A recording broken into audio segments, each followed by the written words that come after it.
Alright, so today I'm going to tell you about the day I rubbed my face with poison ivy.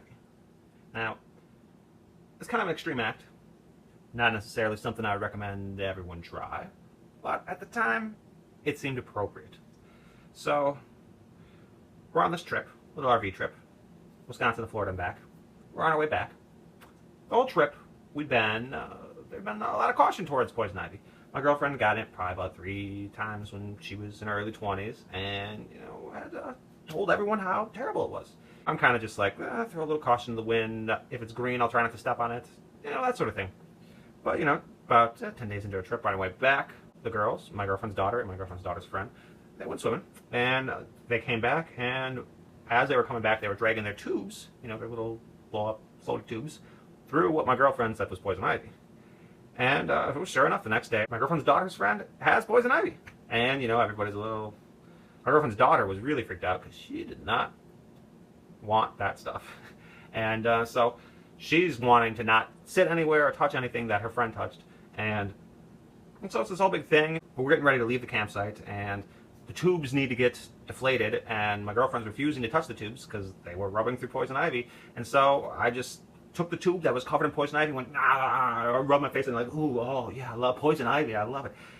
And, it was just sort of a statement move, because, I don't know, to me it didn't seem like any of the fear was appropriate. It's like, if you're a vibrational match to getting poison ivy, you're going to get poison ivy. And if you're not a vibrational match to poison ivy, then you're not going to get poison ivy. It really has very little to do with what you do or don't do. It has to do with what you believe and don't believe. And so, I didn't think that I was a vibrational match to poison ivy, so, I'm going to rub my face in it. Well, later on that day, coming back from a walk, I start to feel these tinglies on my face. Not like, ooh, I ate some spicy tingly, or ooh, I'm in love tingly, but ooh, there might be some poison ivy oil on my face tinglies. So, I rubbed my face in poison ivy. Maybe I'll get poison ivy all over my face, and maybe it'll be really bad, but the worse it is, it's kind of like the better it is, because that just makes the story better. It's really win-win either way. Either I don't get poison ivy, and then I'm a badass for not getting it, or I get poison ivy, and then I'm like, look who's a badass, because he toughed out all this poison ivy. It's win-win either way.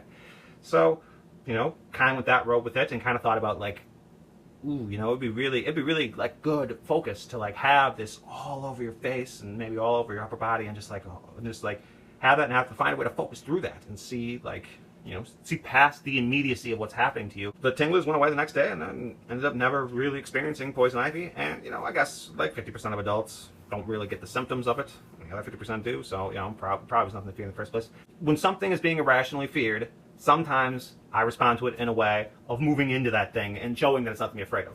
Like the time when I was working at Chuck E. Cheese's, and we were a little bit of a debate in the kitchen about sanitation, because there was somebody who the ice machine was jammed, and somebody took a trash bag, laid the trash bag down over the ice, started stomping down the ice, and somebody thought that was really unsanitary. I'm like, well, it's sanitary, schmanitary. There's a whole garbage bag in between them and the ice. And the debate kind of got escalated a little, and this was around the time that George Carlin's You're All Disease came out, where he said that, he never gets sick because he's got a good, healthy immune system that gets a lot of practice. And, he kind of elaborated on when something falls on the ground, he eats it, even if it's during a soccer riot in Calcutta. And so I was sort of that ilk, the concept of if your immune system gets a lot of practice, your immune system will get good at taking care of your shit, and so there's nothing to worry about.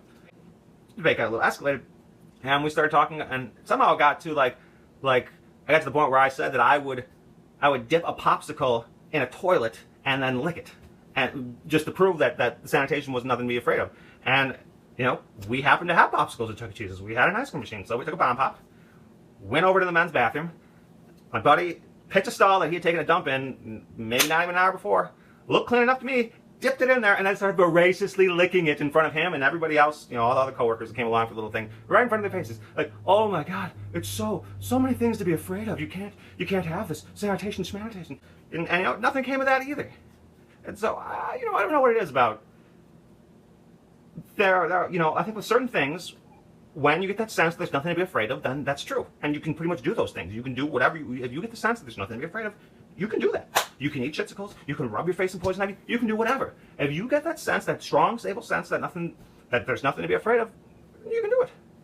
You gotta trust what you feel, If you feel something's not to be afraid of, then you gotta go with it.